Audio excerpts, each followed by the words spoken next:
Hello, good morning, welcome back to our channel. So ಇವತ್ತು ಧೃತಿನ vaccine ಕೊಡ್ಸೋಣ ಅಂತ ಹೋಗ್ತಾ ಇದೀವಿ. ಅವಳಿಗೆ ಇಯರ್ಲಿ ವ್ಯಾಕ್ಸಿನ್ ಇತ್ತು, ಸೊ ಹಾಗಾಗಿ ಅದನ್ನ ಕೊಡ್ಸೋಣ ಅಂತ ಕರ್ಕೊಂಡ್ ಬಂದ್ವಿ. ಸೊ ಇದೆಲ್ಲ ಇಂಪಾರ್ಟೆಂಟ್ ಆಗುತ್ತೆ, ಇನ್ನು ಸ್ಕೂಲ್ ಸ್ಟಾರ್ಟ್ ಆಗುತ್ತೆ.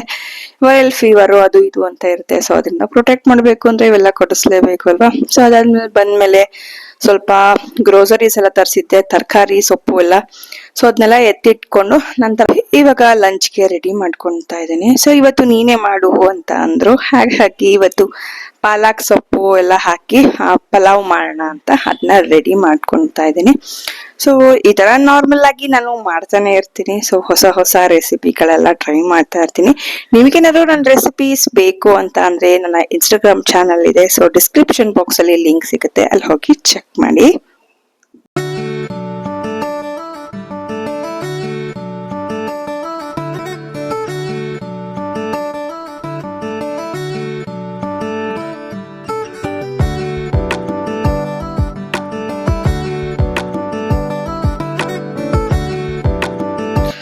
ಲಂಚ್ ಎಲ್ಲ ಪ್ರಿಪೇರ್ ಆದ್ಮೇಲೆ ಅಡ್ಗೆ ಮನೆನ ಕ್ಲೀನ್ ಮಾಡ್ಕೊಂತಿದ್ದೀನಿ. ಸೊ ಹೆಚ್ಚಿತ್ತು ತರಕಾರಿದು ಹೆಚ್ಚಿರೋದು, ಮತ್ತೆ ಇವಾಗ ತರಕಾರಿ ತರಿಸಿದ್ ಎತ್ತಿಟ್ಟಿದ್ನಲ್ಲ, ಸೊ ಅದೆಲ್ಲಾನು ಎಲ್ಲ ಬಿದ್ದಿದ್ದು ನೀಟಾಗಿ ಕ್ಲೀನ್ ಮಾಡ್ಕೊಂಡ್ಬಿಟ್ರೆ ಆಮೇಲೆ ಮತ್ತೆ ಕ್ಲೀನ್ ಮಾಡ್ಬೇಕು ಅನ್ನೋ ರಿಸ್ಕ್ ಇರಲ್ಲ. ಹಾಗಾಗಿ ಅವಾಗವಾಗ್ಲೇ ಆ ಕೆಲಸ ಮಾಡ್ಕೊಂಡ್ಬಿಟ್ರೆ ಆರಾಮಾಗಿ ಸ್ವಲ್ಪ ಹೊತ್ತು ರೆಸ್ಟ್ ಮಾಡ್ಬೋದು.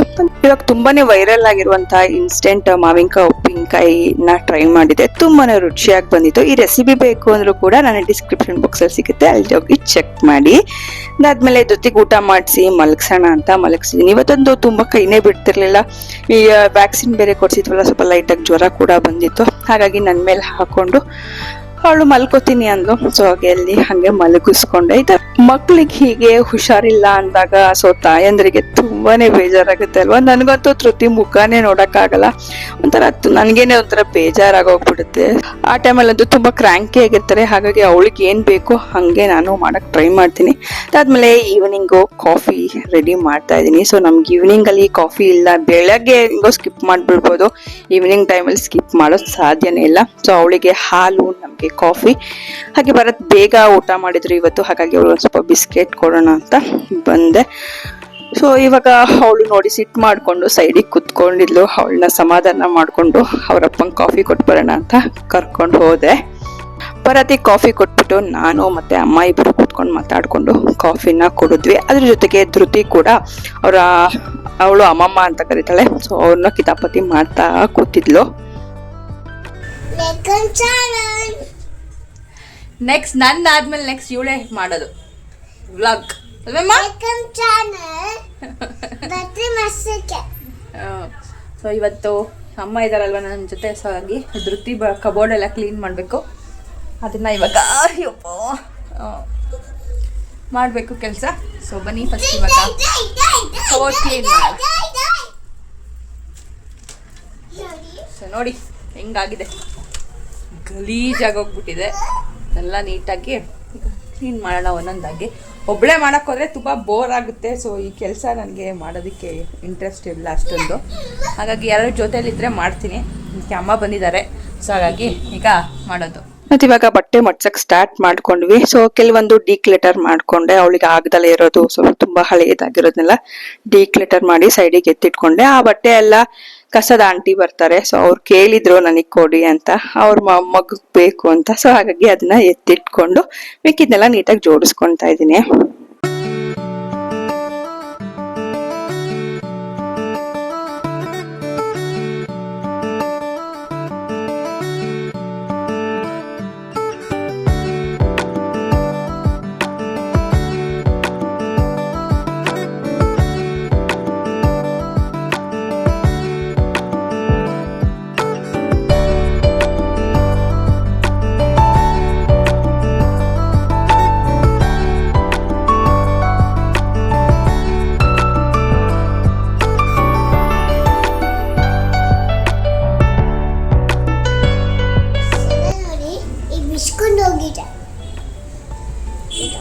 ನೋಡಿ ಈ ಸಲ ಬಿಚ್ಕೊಂಡು ಹೋಗಿದೆ. ಏನಕ್ಕೆ ಬಿಚ್ಕೊಂಡು ಹೋಯ್ತು ಅದು? ಏನಕ್ಕೆ ಬಿಚ್ಕೊಂಡು ಹೋಯ್ತು? ಕೊಂಡಿ. ಏನಕ್ಕೆ ಕೊಂಡಿ ಬಿಚ್ಕೊಂಡು ಹೋಯ್ತು? ನೀನೇನ್ ಮಾಡ್ದೆ ಅದನ್ನ?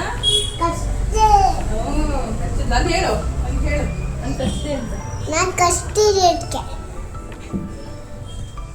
ಇವಾಗ ಮಡ್ಸಾಯ್ತು. ಸೊ ಈ ರೀತಿ ಅದೇ ಜಾಗದಲ್ಲಿ ಆರ್ಗನೈಸ್ಡ್ ಮಾಡಿಕೊಂಡು, ಮತ್ತೆ ಇಲ್ಲಿ ಕೆಳಗಡೆ ಬಾಕ್ಸಲ್ಲಿ ಅವಳು ಫ್ರಾಕ್ಗಳು, ಮತ್ತೆ ಈ ಕಡೆ ಇನ್ನೊಂದು ಡಬ್ಬದಲ್ಲಿ ಅವಳು ಆಚೆ ಕಡೆ ಹಾಕೊಂಡು ಹೋಗೋದು ಅಂತ ಶರ್ಟ್ಸು ಮತ್ತು ಪ್ಯಾಂಟ್ಸ್ಗಳನ್ನ ಎತ್ತಿಟ್ಟಿದ್ದೀನಿ.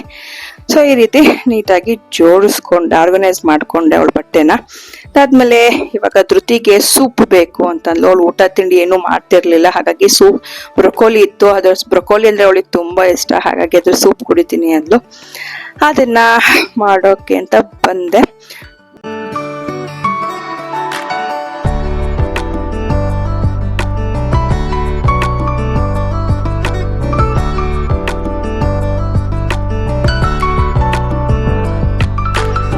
ನಾನು ಅಡುಗೆ ಮನೆಗೆ ಬಂದರೆ ಸಾಕು ನನ್ನ ಹಿಂದೆನೇ ಬಂದು ಅದು ಇದು ಅಂತ ಮಾತಾಡ್ಕೊಂಡು ನೆನ್ಪಿಟ್ಟಿರ್ತಾಳೆ. ಸೊ ನಾನು ಎಲ್ಲೇ ಹೋಗಲಿ ನನ್ನ ಹಿಂದೆ ಅಮ್ಮನ ಬಾಲ ಅಂತ ನನ್ನ ಹಿಂದೆ ನಿಂತ್ಬಿಟ್ಟಿರ್ತಾಳೆ. ನನಗೊಂಥರ ಎಂಟರ್ಟೈನ್ಮೆಂಟೇ ಅಂತ ಹೇಳ್ಬೋದು. ಊಟ ಆಯಿತು. ಸೊ ಧೃತಿನ ಮಲಗ್ ಪಾಪ ಅವಳು.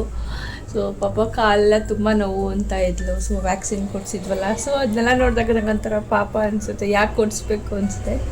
ಬಟ್ ಈಗ ನಮಗೆ ಗೊತ್ತಿರಲ್ಲ, ಸೊ ಯಾವ್ಯಾವ ಇನ್ಫೆಕ್ಷನ್ ಬರುತ್ತೋ ಏನೇನಾಗುತ್ತೋ ಅಂತಲೇ ನಮಗೆ ಗೊತ್ತಾಗಲ್ಲ ಅಲ್ವಾ. ಸೊ ಹಾಗಾಗಿ ಅವೆಲ್ಲ ಪ್ರೊಟೆಕ್ಟ್ ಮಾಡಬೇಕದ್ರಿಂದ ಅಂತಂದರೆ ಇವೆಲ್ಲ ಕೊಡಿಸ್ಲೇಬೇಕು.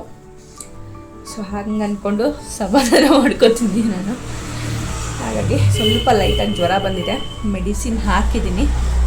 ಸೊ ಬೆಳಗ್ಗೆ ಹೊತ್ತಿಗೆ ಸರಿಯಾದರೆ ಸಾಕಷ್ಟೆ.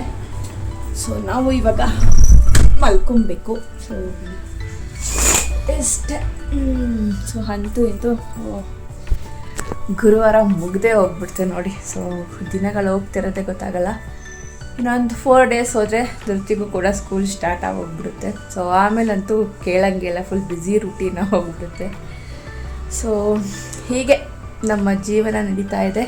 ಸೊ ಈ ವ್ಲಾಗ್ಸ್ ನಿಮಗೆ ಇಷ್ಟ ಆಗ್ತಿದೆ ಅಂತಂದರೆ ಮರೀದೆ ಸಬ್ಸ್ಕ್ರೈಬ್ ಮಾಡ್ಕೊಳ್ಳಿ, ಹಾಗೆ ಲೈಕ್ ಮಾಡೋದು ಮರಿಬೇಡಿ. ಸೊ ಸಿಗೋಣ ಮತ್ತೆ ಮುಂದಿನ ವ್ಲಾಗಲ್ಲಿ. ಅಲ್ಲಿ ತನಕ ಟೇಕ್ ಕೇರ್, ಬಾಯ್, ಗುಡ್ ನೈಟ್.